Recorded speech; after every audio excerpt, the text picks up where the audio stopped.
여러분 반갑습니다. 오늘도 시대말 비밀인 다니엘서를 함께 여러분과 나눌 수 있게 되어서 기쁘고 감사합니다. 기도드립니다. 만복의 주제이시고 역사의 주관자가 되시는 살아계신 하나님 감사합니다.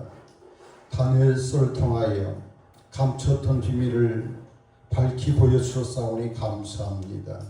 오늘 시간 성령의 감동을 따라 깨달음의 은혜가 있게 하여 주시옵시고 깨달은 것만큼 기쁨과 능력이 임하게 하여 주시옵소서.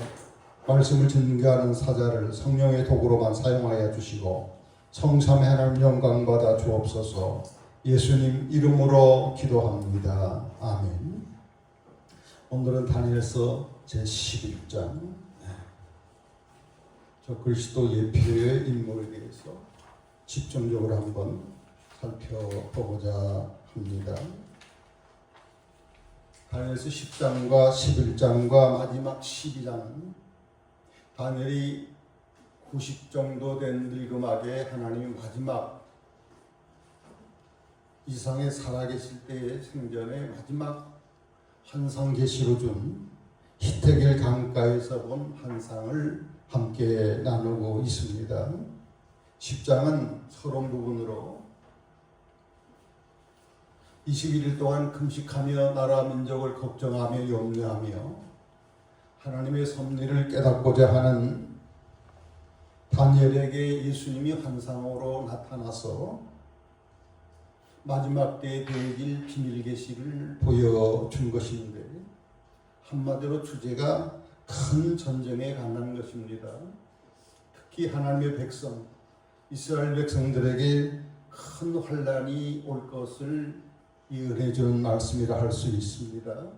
11장은 이어서 본론인데 대환란 큰 전쟁의 내용을 비교적 상세하게 다루고 있습니다. 크게 두 부분으로 나누면 전반부 2절부터 20절까지는 이스라엘의 역사, 특히 남만국과 북강국의 전쟁들을 쭉 설명을 하고 마지막 21절부터 45절이 굉장히 핵심적인 부분인데요. 시리아 왕 안티오코스 4세 에피파네스가 어떻게 하나님의 백성들을 괴롭히고 힘들었는지 하는 그런 부분들을 살펴볼 것입니다. 먼저는 2절부터 4절까지는 다니엘이 사는 시대 페르시아 파사가 이제 파사 제국이 몰락할 것을 보여주고 이어서 헬라 제국 그리스 헬라 지역에서 시작된 헬라 제국이 세계를 제패하고 또 몰락하는 것을 이렇게 가르쳐주고 있습니다. 2절 보면 이제 내가 참된 것을 내게 보이리라. 보라 파사에서 새 왕이 일어날 것이다. 파라제국에서 새 왕이 일어날 것이다. 물론 이때는 다니엘이가 이 세상에 있지 않은 후의 일들입니다. 넷째 왕이 일어나는데 심히 부유하고 강력한 왕이 등장을 할 것이다.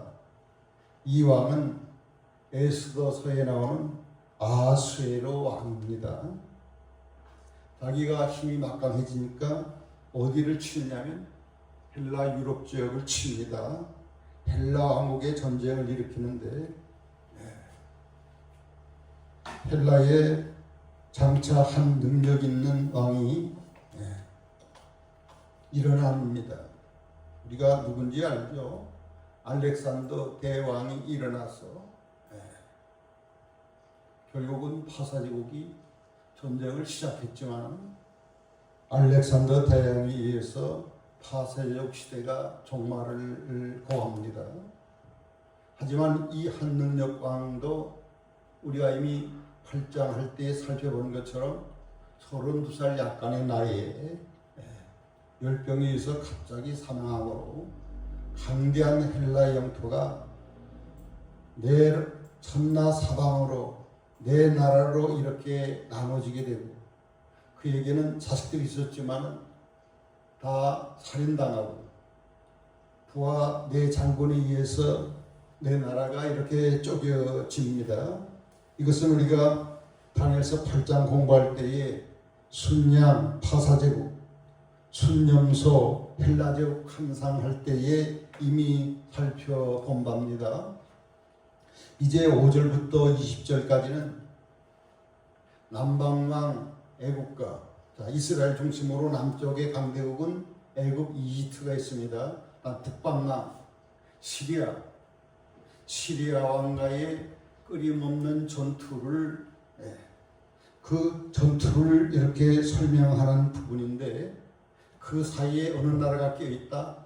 팔레스타인, 이스라엘이 중간에 있어가지고 이 나라가 강하면 이 나라에서 점령하고 이 나라가 강하면 이 나라가 점령하고 두 강대국의 이 전쟁의 소용돌이 속에서 가장 막심한 피해를 보는 게 바로 이 사이에 낀 나라 이스라엘 하나님의 선민 국가였다 하는 것입니다.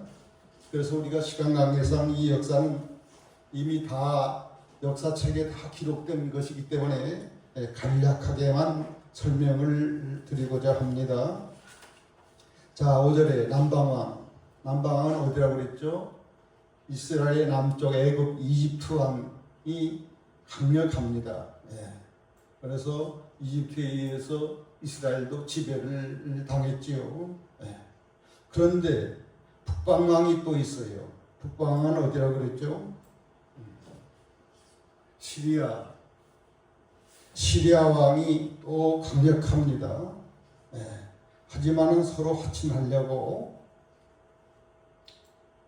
애굽의 공주를 남방왕의 공주를 어디다 시집을 보내냐? 북방왕에게 시집을 보내는 거예요. 정락 결혼을 시키죠. 하지만은 이 애굽의 공주가 시리아에 시집 가가지고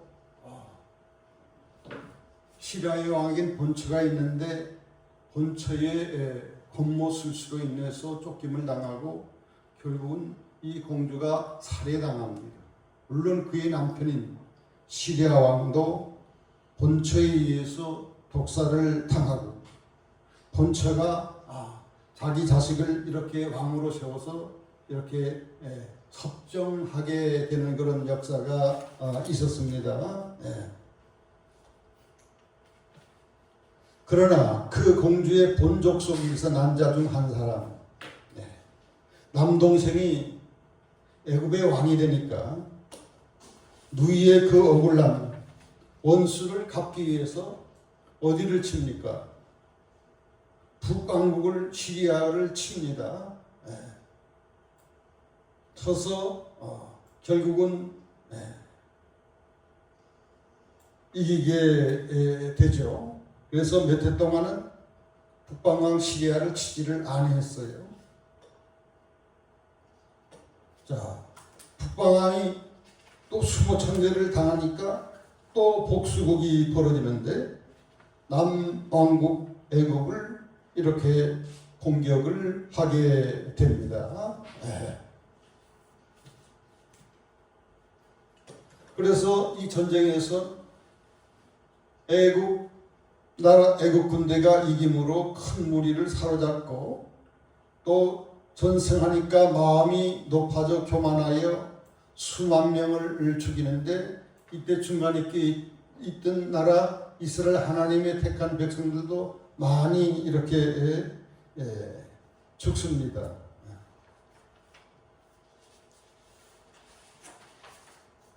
그래서 남방왕을 친다.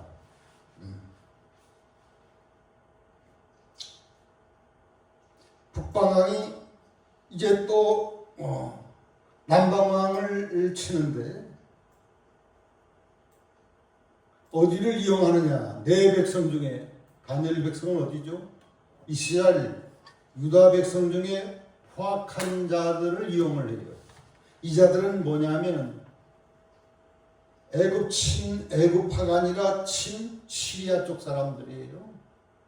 그래서 시리아의 강력한 그 힘을 이용해서 표면적으로는 이방 나라에서 이렇게 해방하려고 하는 그러한 일을 하지만은 그 수법이 이방인들이 하는 술수, 각종 이러한 군사력을 바탕으로 하나님이 기뻐하지 않은 방향으로 시리아의 힘을 불어서 나라를 독립하려고 하는 무로 말미암아 결국 이제 나중에 나옵니다마는 안티오쿠스 4세 적그리스도와 같은 이자에 의해서 결국은 어마무시한 이스라엘 백성들에게 탄압과 찌파림을 당하는 그러한 통로를 만들어버리는 그런 결과를 초래하게 됩니다. 자, 북방은 와서 토성을 쌓고 경관 성읍을 점령할 것이요, 남방 군대는 그를 감당할 수가 없다 그랬습니다. 그런데 어디에다가 서냐? 영화로운 땅에 설 것이요. 그는 영화로운 땅에 설 것이요. 북방왕이 애굽만 치면 좋은데 어디를 또 이렇게 지배를 해요? 중간에 껴있는 영화로운 땅, 하나님의 택한 이스라엘 유다 땅을 이렇게 지배를 하는데 시리아파 유대인들의 그 협조로 아주 쉽게 이렇게 공략을 이렇게 합니다. 자, 요번에는 북쪽 시리아의 딸 공주를 요번에는 애굽에 또 주어요. 처음에는 애굽 공주를 시리아 왕한테 주어서 결혼을 하더니 요번에는 시리아의 왕의 딸 공주를 애굽의 왕에게 이렇게 정략 결혼을 시킵니다. 그래서 왕의 부인이 돼가지고 아버지를 도와서 그 나라를 이렇게 침략하고 지배하는데 딸이 도와줄 거다 생각을 했는데, 이 딸이 애굽으로 시집가더니 남편 왕하고 하나 돼가지고 신흥 강대국 로마와 손잡아서 시리아를 이렇게 위협하는 이런 배신 아닌 배신의 행위를 이제 하게 됩니다. 참 사람 마음대로 되지 않은 게 세상 역사인 줄로 합니다. 그 후에 18절에 그의 얼굴을 바닷가로 돌려 많이 점령한다 그랬어요. 지금 이집트는 힘들겠다 해서 지중해 쪽으로, 섬 쪽으로, 해안가 쪽으로 돌려서 정복을 하려고 하는데 뜻하지 않게 한 장군이 나타나는데, 이 장군은 어디 장군이냐? 신흥 강대국 로마의 장군이 있어가지고서 결국은 거기서 전쟁에서 이제 참패를 하고 그러다가 결국은 부하의 반란군에 의해서 이렇게 북왕국 왕이 살해를 당합니다. 그래서 북왕국 왕이 살해를 당하니까 그 왕이 이을 자가 그의 아들인데, 안티오쿠스 3세의 아들이 이렇게 왕위를 잡는데 압제자 재무장관을 세워서 그 지배하고 있는 곳에 세금을, 재산을 몰수하고 심지어 하나님의 성전의 재산까지도 몰수하려고 하는 그런 잔인한 일들을 펴다가 결국은 하나님의 징계에 의해서 얼마 되지 못해서 안티오쿠스 이렇게 3세 아들이 사망을 하게 이르릅니다. 자, 이제 21쪽 우리가 조금 집중해야 될 부분입니다. 다니엘서도 아주 핵심적으로 중요하게 다루는 부분, 반복적으로 계속해서 취급하는 부분, 적그리스도의 예표가 되는 인물들을 지금 살펴볼 텐데요. 그의 왕위를 이을 자, 합법적이라면 그의 자식이 큰 아들이 있기 때문에 아버지가 죽으니까 이어받는 게 좋은데, 동생이 한 비천한 사람이라고 여기에 나와요.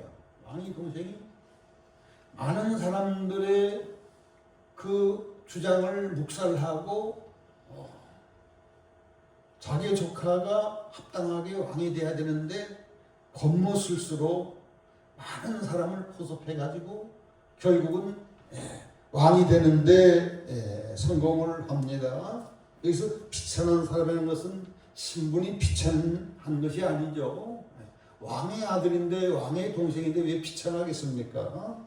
성품이 아주 비열하게 짝이 없는 그러한 안티오쿠스 4세 에피파네스.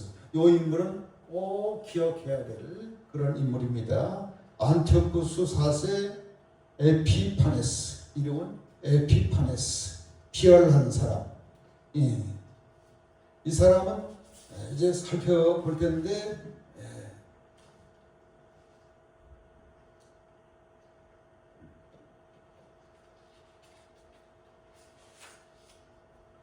갖은 그러한 권모술수를 통해 가지고 거짓말과 권모술수를 통해서 그리고 애국을 점령하기 위해서 애국 나라를 둘로 나눠서 분할을 시켜서 약화시키고 그래서 그것을 먹으려고 하는 시도도 이렇게 합니다마는 번번이 신흥 강대국 헬라 시대 다음에 어떤 시대가 오죠?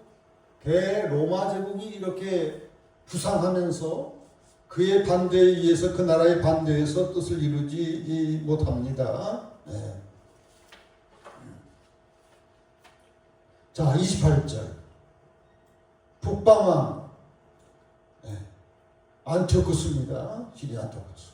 많은 재물을 가지고 본국으로 돌아가리니 그는 마음으로 거룩한 언약을 거스르며 자기 마음대로 행하고 본토로 돌아간다 그랬어요. 자, 애국과 전쟁을 치르다가 뜻대로 되지 않으니까 어디에 들려? 중간에 있는 이스라엘 유다에 들어가가지고 거룩한 언약을 거스린다 그랬어요. 역사적으로 거룩한 언약을 거스린 게 뭐냐? 하나님이 정한 율법에는 대제사장은 어느 지파 사람만 돼야 되는 거예요. 아론 지파 사람만 돼 있는데 아론 지파 제사장을 일방적으로 이렇게 폐기시켜버리고 베냐민 지파 사람 자기에게 충성을 잘할 사람을 제사장으로 임명하는 건 어마어마한 율법을 파괴하는 철몽한 그러한 죄를 이렇게 짓습니다. 그리고 성전에 있는 하나님 앞에 예배드리는 기물들을 탈취하고 예루살렘 성 안에 자기의 군사를 주둔을 하게 이르릅니다. 그래 놓고는 본토로 이렇게 시리아로 돌아간다 하는 겁니다. 자, 온도 집중합시다. 작정된 기한에 그가 다시 와서 남방 이집트를 2차 침공을 합니다. 그러나 여기서도 성공하지를 못해. 어디에서? 대로마 제국의 개입으로 실패해서 퇴각을 하게 됩니다. 택하는 중에 꼭 어디 또 틀려요. 사이에 껴있는 이스라엘, 팔레스타인에 끼어가지고 별짓을 다 천인공노한 그러한 죄를 이렇게 짓는데 이 자들과 이 악한 자와 하나 되는 사람들은 친시아파 사람들이 오히려 자기의 나라를 이렇게 율법을 폐하고 성전을 짓밟는 데 같이 협력하는 무리들이 있었다는 거예요. 거룩한 언약을 배반하는 자들이 있었다는 거예요. 군대는 저번에 전쟁에서 이렇게 끝나고 돌아온 게 대제사장을 자기 입맛대로 베냐민 지파 사람을 세우고 예루살렘에다가 자기들의 군사를 이미 다 주둔시켜 있는 그 군대가 하나님의 성전을 짓밟고 더럽히는 제사장만 들어갈 수 있는 지성소에 이 로마 군병의 워카발로 이렇게 막 잔인하게 짓밟히는 일이 생겼습니다.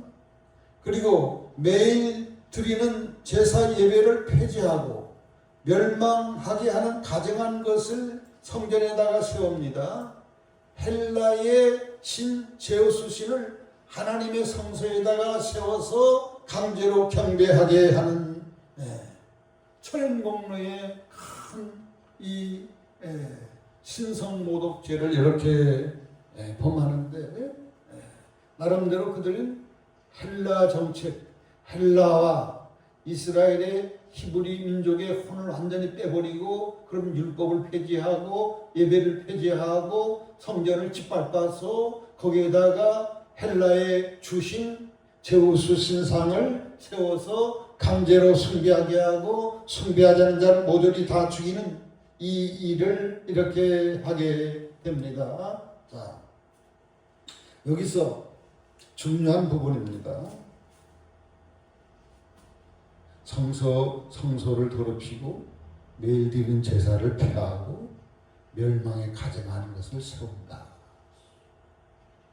이 내용이 다니엘서의 두 번, 다니엘서 9장 27절에도 나옵니다.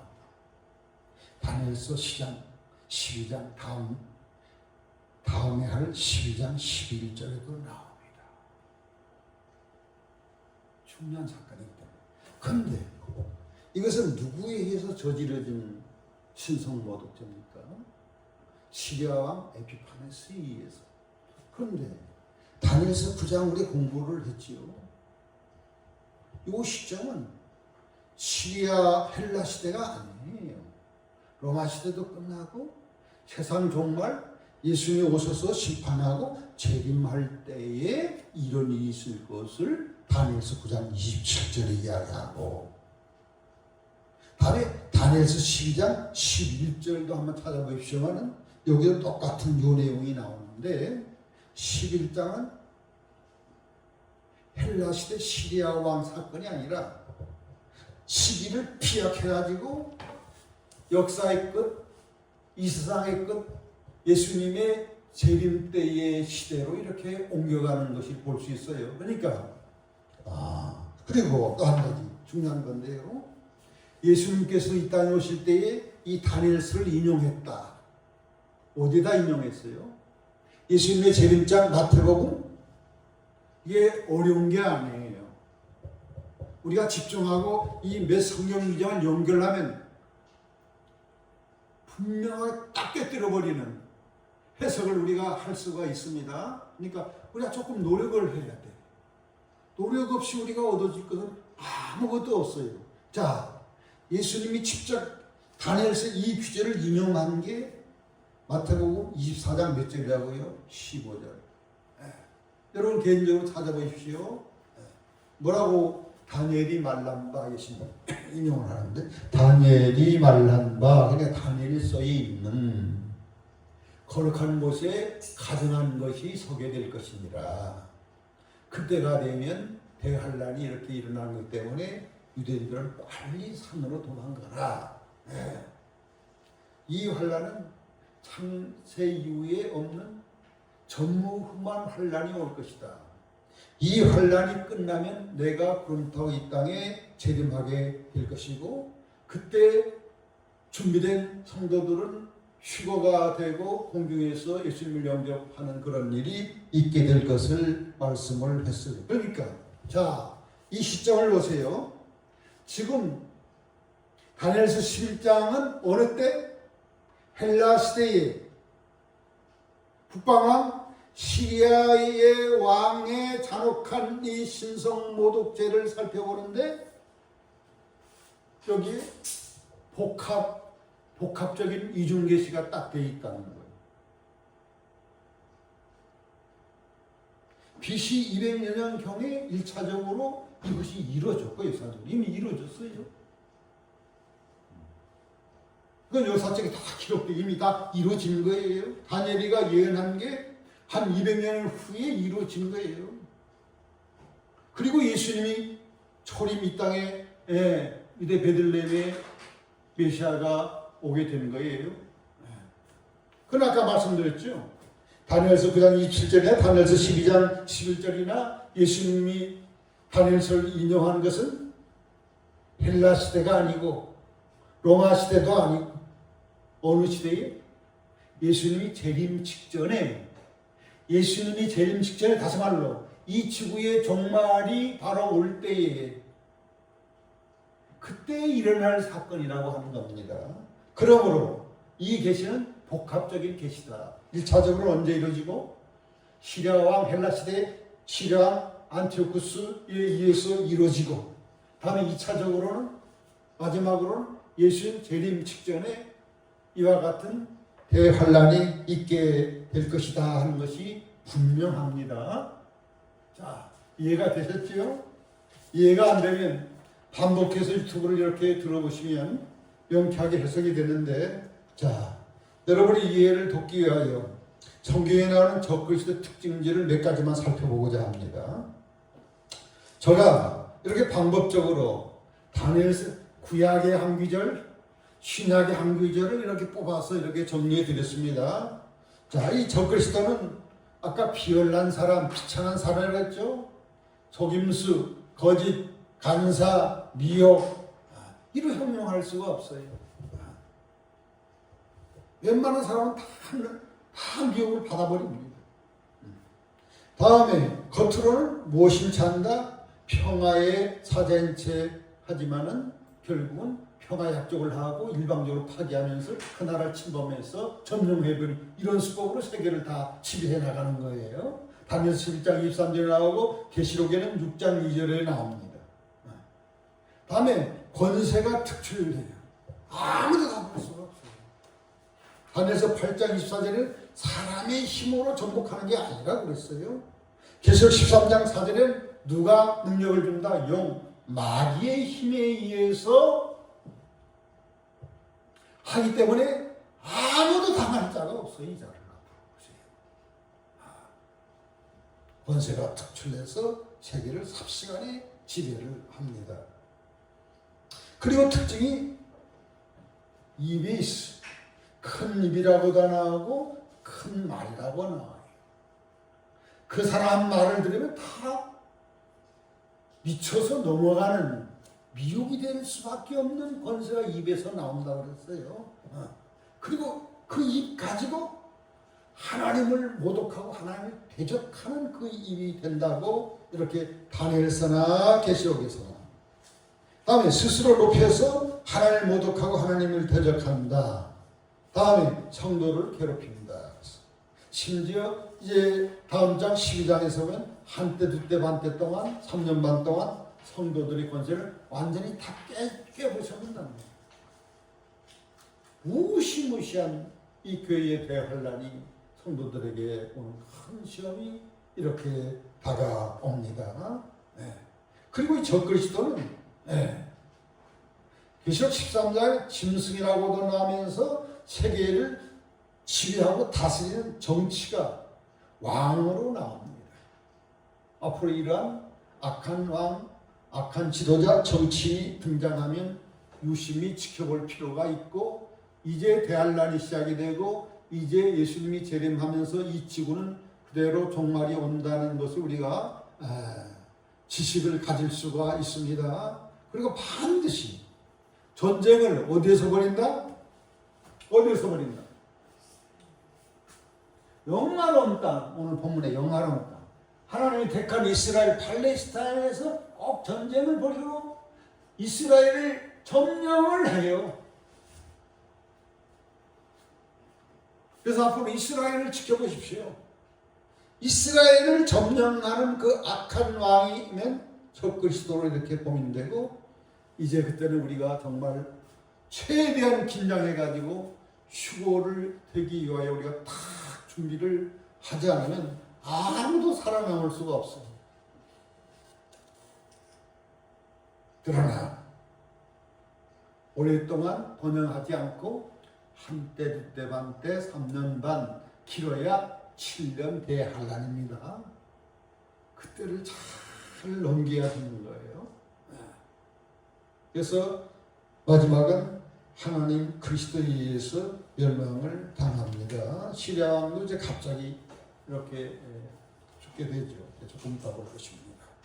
하나님이 처리를 해버리니까 상처에 병이 들어가지고 그대로 죽어버리고, 다음에 계시록 19장은 보면 마지막 때 나타날 적그리스도는 예수님이 직접 진노하셔서 살아있는 채로 지옥불에 그냥 살아있는 채로 그냥 지옥불에 던져버리는 걸로 나옵니다. 그러니까 이 적그리스도 특징, 구약에 나타난 적그리스도 예표 사람이나 신약에 나타나는 적그리스도나 특징이 똑같다. 그래서 우리가 이걸 알면 분별하는 데 용이하겠습니다. 자, 이제 조금 더 봅니다. 33절. 백성 중에 지혜로운 사람들이 나타나요. 안티오쿠스 이 에피파네스의 그 강압에 복종하지 아니하고 끝까지 율법을 지키고 하나님의 신앙을 지키는 이 지혜로운 사람이 나오고, 자기들만 믿음 지키는 게 아니라 많은 사람들에게 이렇게 말씀을 가르쳐 가지고 그들이 미혹당하지 않고 마지막 최후 구원을 받을 수 있도록 이 혁혁한 하나님의 일을 하는 지혜로운 사람들이 등장하는데, 이들은 다 에피파네스에 의해서, 칼날에 의해서, 불꽃에 의해서 사로잡히고 약탈당하고 여러 날 동안 몰락하는 많은 순교자가 이때 많이 발생을 합니다.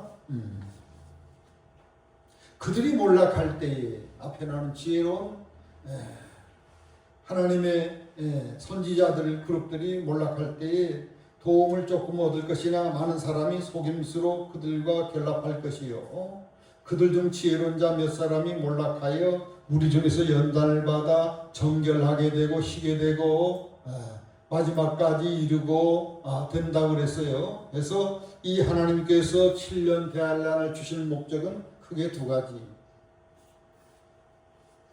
성도들을 이 혼란을 통하지 않으면 하나님을 간절히 찾지 않습니다. 하나님을 찾지 않으면 평화가 되지를 않습니다. 그래서 하나님의 부득불, 하나님의 성도들에게 무서운 재앙의 시대를 주고, 그때 회개하면서 예수님을 맞이할 예수님의 거룩한 신부로 준비되기 위하여 이렇게 큰 대환란을 반드시 교회가 통과하게 하고, 다음에 두 번째, 교회 안에는 누가 잘 믿는지, 잘 믿는다고 말 잘하고 헌금 많이 한다고 믿음 종가 아니에요. 그래서 교회 안에는 알곡도 있지만 가라지도 같이 섞여 있어요. 그러니까 누가 진짜 성도인지는, 누가 휴거될 자인지는 언제 봐야 한다? 7년 대환란의 시험을 딱 받아볼 때에, 이때 친지약화로 이렇게 아부하면서 살아보려고 이렇게 붙든 사람들은 갈아지는 거예요. 그러나 지혜로운 자처럼 끝까지 믿음의 정기를 지키는 사람들은 주님 오실 때에 휴거되는데, 지금 상태로는 교회마다 휴거될 자가 아주 극소수라고들 이야기합니다. 영계 깊이 들어간 분들, 천국 갔다 온 분들, 예수님 만난 분들이 공통적으로 이야기하는 것은 교인들이 많아도 주님 오실 때에 공중으로 휴거될 자는 아주 극소수이기 때문에 그것이 하나님도 굉장히 지금 슬픈 것이고 긴장하는 것이고, 한 사람도 멸망당하지 않고 다 구원시키기를 원하시는데 이게 보통 큰 문제가 아닙니다. 그래서 심판을 받을 자 가라지를 추려내기 위해서 부득불 하나님께서 대환란을 주신다 하는 겁니다.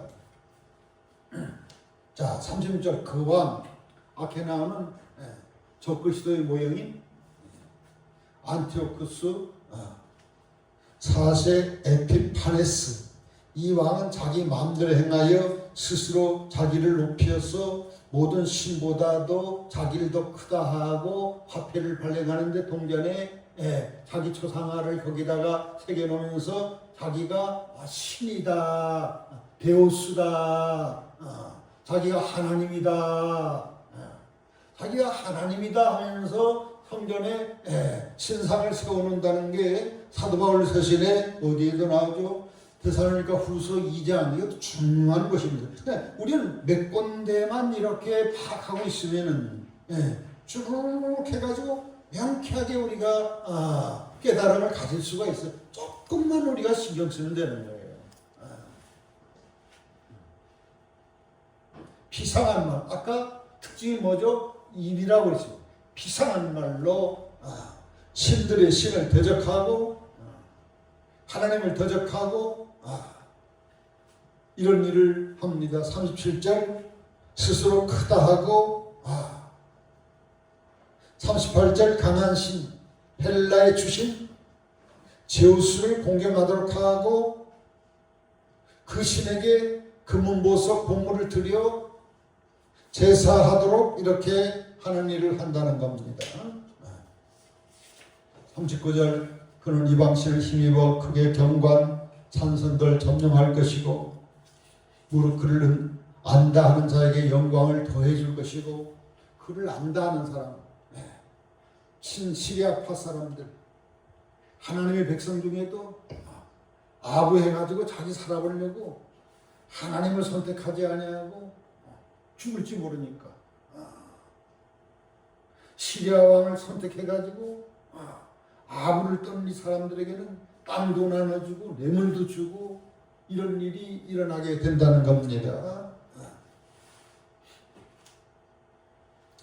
마지막 때에 남방왕이 3차 전쟁이 또 붙습니다. 남방왕과 북방왕이.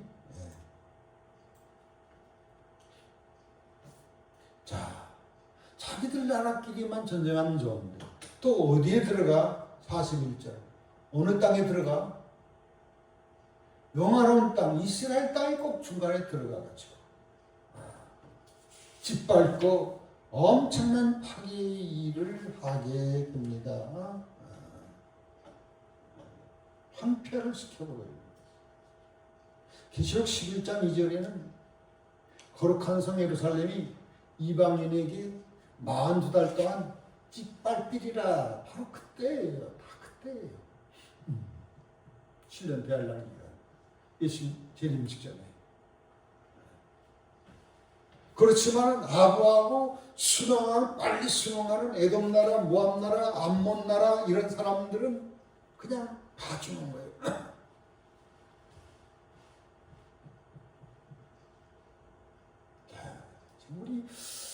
우리 우방국가 미국의 대통령도 보면 참 상상할 수가 없어요. 저렇게 믿음의 나라요, 민주주의의 최선봉에 있는 나라의 최고 지도자가 하는 짓을 보면 우리나라도 엄청나게 피해를 보고 있습니다. 중소기업자들 수출 좀 해서 사보려고 하는 다 망하기 시작하고 있습니다.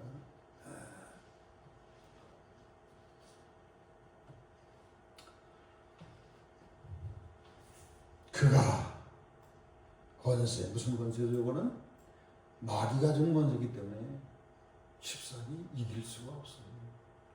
다 세계 지도자 왕들이 다 불복하고 아부를 떱니다. 금과 은, 돈을 다 바쳐서 그에 대해 다 시종이 됩니다.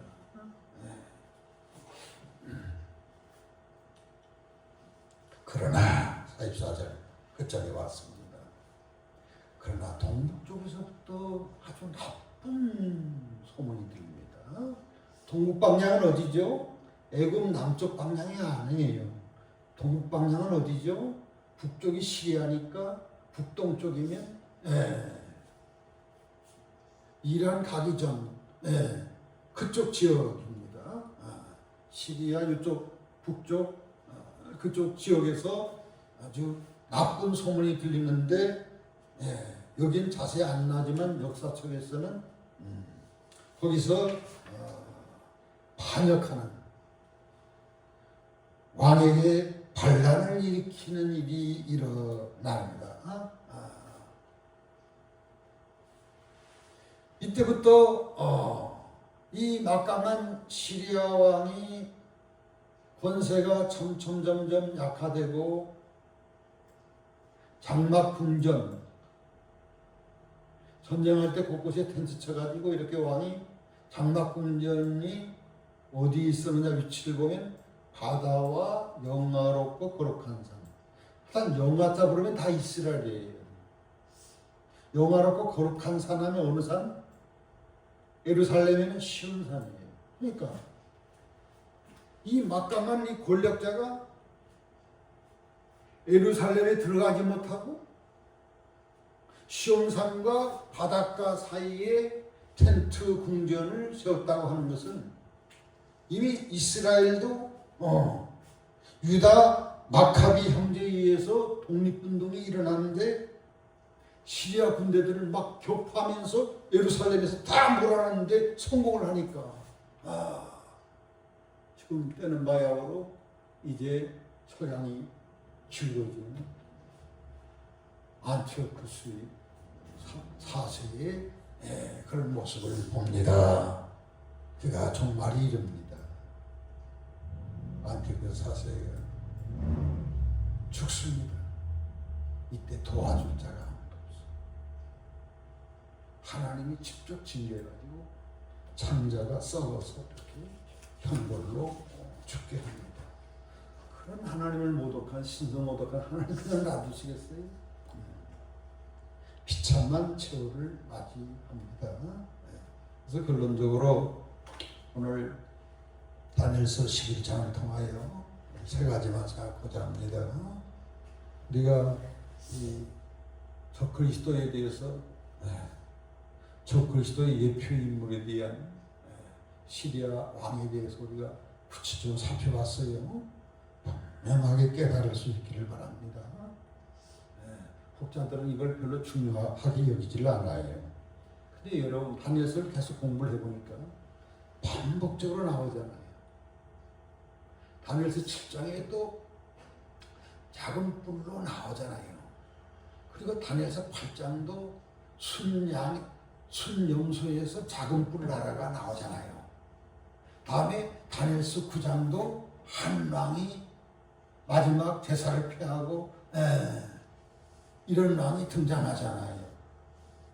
다음에 오늘 11장도 아주 21절부터 끝절까지 많은 지면을 활례해서 세세하게 이 사람에 대해서 이야기를 하고 있잖아요. 왜 그럴까요? 이 자가 중요한 자이기 때문에 마지막 때에 사는 성도들에게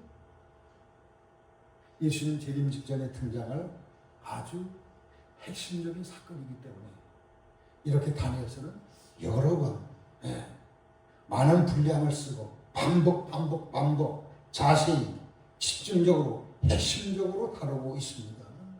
그래서 우리 사랑하는 성도 여러분들은 분명히 적그리스도 정치에 대해서 분명한 지식을 가져야 될 줄로 믿습니다. 그런데 개종에는 많은 종들이 이걸 구체적으로 취급을 하지 않으려고 그래요. 왜?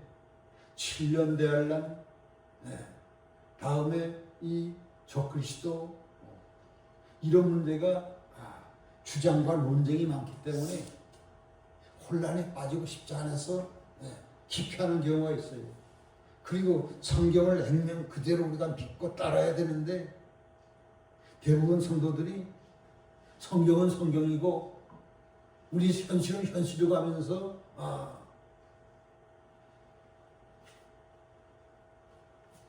이걸 좋아하지를 않아. 대하려니 심판에 대한 건 반드시 올 건데 다수의 입맛 따라 지도자들이 교회 지도자들이 좋아하는 쪽으로만 텍스트를 정해가서 말씀을 전한 거예요. 결국은 자기도 하나님 앞에 무서운 심판받고 순물을 먹을 그들도 다 휴고되지 않고 다 죽게 되는 거예요. 저와 여러분은 겸손히 들었고 떨리는 마음으로 하나님 말씀에 대한 분명한 깨달음이 있기를 바라고 대환란은 반드시 한때 두때 반때 와야 예수님이 재림하기 때문에 이 대환란을 우리가 준비해야 된다고 하는 겁니다. 아무리 위기가 오도 끝까지 우리가 다니엘처럼 믿음을 굳건하게 지키는 그래서 우리가 최종 구원받는 휴거되는 저와 여러분이 되시기를 바랍니다. 대환란 넘어 뭐가 있습니까? 우리 사랑하는 주님이 다시 오시고 다음에 부활이 있고 영생이 있습니다. 소망 가운데 우리가 인내해야 될 줄로 믿습니다. 7년 대환란 적그리스도 이상에 보는 것도 결국은 크게는 누구의 손에 의해서 눈에 안 보이는 하나님의 손에 의해서 시작이 되는 것이고 하나님의 손에 의해서 사형문도가 다 되면 폐기해서 그를 죽게 하는 것도 하나님이 하신 일이기 때문에 우리가 대환란이 올 때에 하나님의 전능한 손 안에서 하나님 주시는 평강과 하나님 주시는 용기를 가지고 하나님 안에만 있는 자유를 가지고 능히 이겨나갈 수 있기를 바랍니다. 그리고 우선 한때 수때 반때 정연적이기 때문에 오래 가지 않습니다. 그래서 우리가 하나님 인도를 잘 받으면 얼마든지 계시록 12장에처럼 하나님께서 보낸 천사에 의해서 광야교회로 피신되는 그런 도움을 받으면 가장 좋은 길이지만은 그렇게 위해서 천사에 우리가 지시를 받는 것도 보통 신앙이 아니면 우리가 그걸 못합니다. 그래서 지금 우리가 준비를 하자는 거예요. 끝으로 지혜로운 자, 다니엘서 오늘 본문에도 지혜로운 자들은 안티오쿠스 에피파네스에게 굴복하지 않는다고 그랬어요. 자기 신앙을 정결 끝까지 지키고 순교하고 살아있을 때 부지런히 가르쳐서 옳은 대로 인도해서 나중에 멸망당하지 않도록 그 일을 한다고 그랬습니다. 이 지혜로운 자는 이제 다니엘 같은 분인데 늘 하나님을 가까이 하고 늘 성경 말씀을 가까이 하면 깨달음이 있을 줄로 믿습니다. 성경을 안 보면 못 깨달아요. 성경을 보십시오. 자꾸 보십시오. 저가 깨달은 것도요. 참 나름 고생을 많이 하면서 창세기부터 요한계시록까지 하나님께서 다 뽑으라는 거 처음에는 순종 안 했지만 저 하나님 앞에 크게 얻어맞고 난 데야 순종을 하고 그래서 다 뽑은 그것에 의해서 이렇게 성경을 맞춰보니까 그대로 답이 다 성경에 다 있는 거예요. 그래서 늘 성경을 늘 가까이 하시길 바랍니다. 그런 지식이 생기고 지혜가 생기고 믿음이 자라고 믿음이 자라면 세상과 타협하지 않고 죄와 타협하지 아니하고 뿐만 아니라 하나님의 우리를 이 마지막 때 보냈습니까? 이 귀한 말씀을 다른 사람에게 전해서 저들이 멸망당하지 않도록 저들이 구원받도록 하기 위해서 우리를 부른 줄로 믿습니다. 다니엘처럼 우리가 사람들에게 이 말씀을 우리가 복음을 전하는데 특히 시대적 복음, 시대적 말씀 다니엘서나 계시록 같은 시대적인 말씀 급하기 때문에 대환란에 대한 말씀, 대환란을 준비하는 말씀, 주님을 맞이하는 말씀, 이 말씀을 전할 수 있는 저와 여러분이 되시기를 축복합니다. 기도하겠습니다. 역사의 주관자가 되신 하나님, 다니엘을 통하여 시대말 비밀을 가르쳐 주사오니 감사합니다. 시간 하나님의 도우심으로 분명한 깨달음 있게 하시고 대충 어렴풋이 알지 않게 해주시옵소서. 분명한 깨달음 속에서 분명한 준비할 수 있는 우리들 되게 하시고 분명하게 우리가 무엇을 위해서 살아야 되는지 사명적인 삶을 어떻게 살아야 되는지를 하나님 깨달을 수 있는 이 시간 된 줄로 믿고 할렐루야 감사드립니다. 예수님 이름으로 감사하며 축복하며 기도드리옵나이다. 아멘.